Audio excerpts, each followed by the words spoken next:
क्या आप नहीं चाहते अंबानी बनना? अंबानी अगर मेरी जिंदगी देख ले ना तो वो ये कहेगा कि मैं इनके जैसा कैसे बन पाऊं। कॉन्फिडेंस हो तो इन भाई के जैसा हो, वरना ना हो। इसे सीधी और आसान भाषा में कहते हैं ओवर कॉन्फिडेंस का ओवरडोज। इनकी ये बातें सुनकर आई बेट आई गारंटी आपको ये भाई जरूर याद आएंगे। ये तोड़ेंगे, ये तोड़ेंगे, ये तोड़ेंगे। उनको लगता है एक बार ये कर चुके हैं, अब मैं कहूंगा तोड़ के दिखाई। थे ना ये दोनों सेम टू सेम। मेरे लिए फर्क कर पाना मुश्किल हो रहा था कि दोनों में से ओवर कॉन्फिडेंस किन में ज्यादा है, किस में ज्यादा है। एनीवेज, वैसे तो अभी आपने जिनको सुना उनके कई सारे कारनामे हैं। उनके कई कारनामों से दोस्तों ये वाला कारनामा भी एक कारनामा था। हमारे जो मित्र है तृणमूल कांग्रेस के सब, वो हम पर हंसते थे और बोलते थे, अरे कैसा भाग के गए तुम्हारे एमपी एमएलए, तुमने रोका नहीं क्या, ऐसा हो गया, इतने ढीले कैसे छोड़ दिए, कैसे भाग गए, तुम लोग क्या करते थे। अभी मैं पूछता हूँ तुम लोग क्या करते थे, 1 महीने में चले गए। ये भाई साहब इंटरेस्टिंगली दोस्तों वही हैं जो कुछ दिनों पहले टीएमसी वालों को मजाक उड़ा रहे थे, मजाक बना रहे थे, क्योंकि उनकी पार्टी टूट गई थी। अब देखो ना इनका खुद का मजाक बन रहा है इन दिनों, क्योंकि इनकी पार्टी इन दिनों फिर से टूटी है, मगर दूसरी बार। इनका और इनके दल का इन दिनों महाराष्ट्र में वही हाल है जो बंगाल में इन भाई साहब का है। क्या से क्या हो गया The only thing which is constant is change।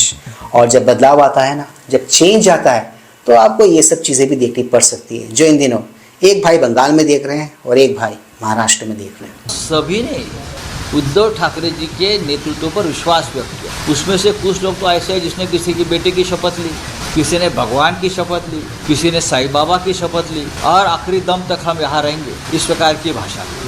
आपने कहा उन्होंने कसम खाई कि आखिरी दम तक उद्धव ठाकरे जी की। ऐसे कसम तो खाते हैं लोग। इन भाई साहब के साथ अगर छोटा वाला धोखा हुआ है तो इन मैडम के साथ बहुत ही बड़ा वाला धोखा हुआ है। एक बात तय मानिए दोस्तों, इन सबको इस दुख से बाहर आने में, इस दुख से निकलने में समय तो लगेगा।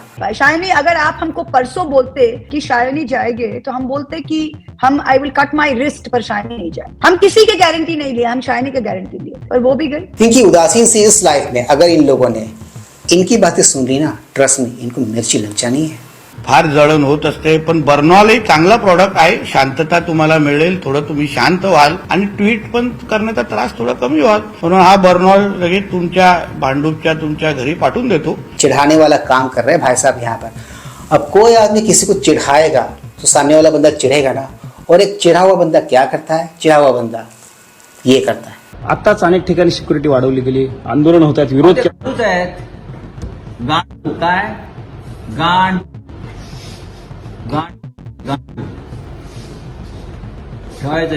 आंदोलन होतात। गांडू आहे ते शब्द काढायचा नाही, एक डरपोक हिम्मत असलं या ना मतदारसंघात। आप सब भी सोच रहे होंगे हमारे देश के विपक्ष के साथ, खास तौर पर इस पर्टिकुलर दल के साथ जिसको संजय राउत जी बिलोंग करते हैं, उनके साथ ही इतना बुरा क्यों हो रहा है, राइट। मुझे ऐसा लगता है इनको एक महिला की आह लगी है, एक महिला की हाय लगी है, और इनकी इस हालत को देखते हुए आज सबसे ज्यादा खुश अगर कोई होगा तो शायद वो महिला ही होगी। उद्धव ठाकरे, तुझे क्या लगता है कि तूने फिल्म माफिया के साथ मिलके मेरा घर तोड़ के मुझसे बहुत बड़ा बदला लिया है? आज मेरा घर टूटा है, कल तेरा घमंड टूटेगा। Please like, share, subscribe and high पर यूट्यूब चैनल, ताकि हम ऐसे कंटेंट्स बनाते रहें और हमारा ये कंटेंट ज्यादा से ज्यादा लोगों तक पहुंचे। तो दोस्तों ज्यादा वक्त न गवाते हुए let's go back to the topic then. देखो दोस्तों, टीएमसी के बाद शिवसेना यूपीटी में भी टूट फूट हो चुकी है। ये कंफर्म न्यूज है। जहां इस न्यूज से कई लोग खुश हैं तो कई लोग ऐसे भी हैं जो दुखी हैं, मगर उनका दुख जताने का तरीका, दुख दिखाने का तरीका थोड़ा हटके है, थोड़ा अलग है। आनंद दुबे जी, अब तो पार्टी के अंदर से जो विद्रोह के स्वर उठ रहे हैं वो कह रहे हैं ये तो विलय करने वाले थे कांग्रेस पार्टी में, इसीलिए पार्टी छोड़नी पड़ी है। दही हमारी खट्टी है तो हम सब सुनेंगे, हम सब सहेंगे। अगर हमारी दही मीठी होती तो क्या कोई हमें कुछ कह पाता, क्या हमें कोई उपदेश दे पाता, हमें नसीहत दे पाता? नहीं दे पाता। घर चलाने के लिए कमाना पड़ता है और पार्टी छोड़ने के लिए बहाना पड़ता है। ये बहाना है, जिसको जाना है वो जाएगा। हमने टिकट देके आपको ताकतवर बनाया कि आप लोगों का काम करना। अब आपको कोई बड़ा सगुफा मिल गया होगा, हो सकता है आपको प्रधानमंत्री, राष्ट्रपति, उपराष्ट्रपति पदों का कुछ आपको लालच मिला होगा, मंत्रिमंडल में लालच मिला होगा, इसके लिए आप शायद जा रहे होंगे। 2022 में तो पार्टी हड़प ली गई, इस बार तो कम से कम 3 लोगों को छोड़ दिया गया है, पार्टी को छोड़ दिया गया है। इतना रहम करम राधिका जी की पार्टी ने हम पर किया है, इसके लिए जीवन भर हम उनके आभारी रहेंगे। बेचारे ना तो ठीक से हंस पा रहे हैं और ना ही ठीक से रो पा रहे हैं। सेम इनका जो हाल है ना, वही हाल मुझे इनका भी लगा, ना जाने क्यों। 6 सांसद कहाँ हैं आपके? आप छोड़ चुके हैं, मान रही हैं या अभी सस्पेंस है? सबसे पहले तो आप इसको ऑपरेशन टाइगर कहना बंद कर दीजिए, क्योंकि टाइगर की फितरत नहीं होती है कि चोरी चोरी चुपके चुपके इस तरीके की हरकतें करें। ये ऑपरेशन गद्दारी कहिए, इसको ऑपरेशन बिट्रेयल कहिए, ऑपरेशन ट्रेटर कहिए। अब जो होना था वो तो हो चुका, होने को कौन ही टाल सकता है।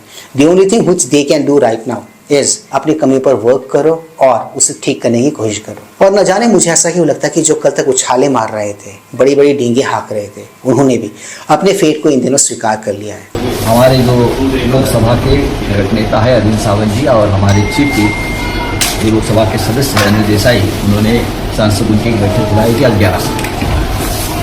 उसमें लोकसभा के 3 सांसद उपस्थित रहे। बाकी जो सदस्य यहाँ नहीं आए हैं या अटेंड नहीं किया है, हम ये मानते हैं ये पार्टी व्हिप का उल्लंघन है। चलो, इन्होंने तो अपनी किस्मत और फेट मानकर इस ब्रूटल ट्रूथ को एक्सेप्ट कर लिया है, क्योंकि पार्टी टूट चुकी है। बट देखो ना, हमारे देश के विपक्ष में से सबसे बड़ी पार्टी कांग्रेस पार्टी अभी सच को एक्सेप्ट करने से मना कर रही है।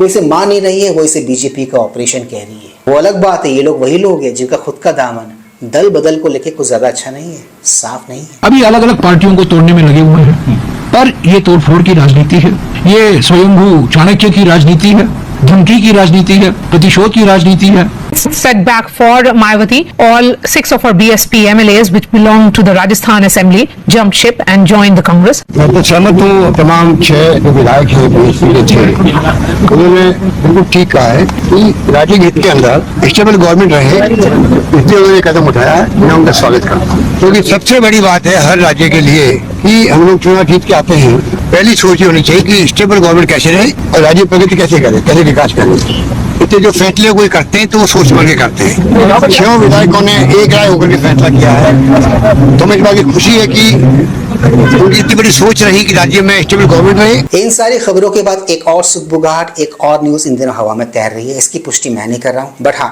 हवा में ये बात है कि टीएमसी और यूपीटी के बाद अब अगला जो नंबर है वो शायद यूपी में समाजवादी पार्टी का हो सकता है। सांसद किस तरीके से मदद करने वाले हैं जो चिट्ठी में आप जिक्र सब टूटने जा रहे हैं, सपा छोड़ के जा रहे हैं। अब यहाँ नहीं रहेंगे, पेट भर गया है। जैसे ममता के यहाँ पेट भर गया, सब चल दिए उधर, वैसे इधर से टूट के जाएंगे। समाजवादी पार्टी में बड़ी टूट होने जा रही है। उन्होंने बताया कि इनसे संपर्क करा लीजिए, ये सब चले जाएंगे, बात हो गई है। तो दोस्तों, आज के इस वीडियो में सिर्फ इतना ही। मैं मिलूंगा आप सबके साथ अपने अगले वीडियो में। Anyways, do not forget to like, share, subscribe YouTube channel. इससे हमें शक्ति मिलती है, इससे हमें ताकत मिलती है और इससे हमें मोटिवेशन मिलती है। कीप स्माइलिंग दोस्तों।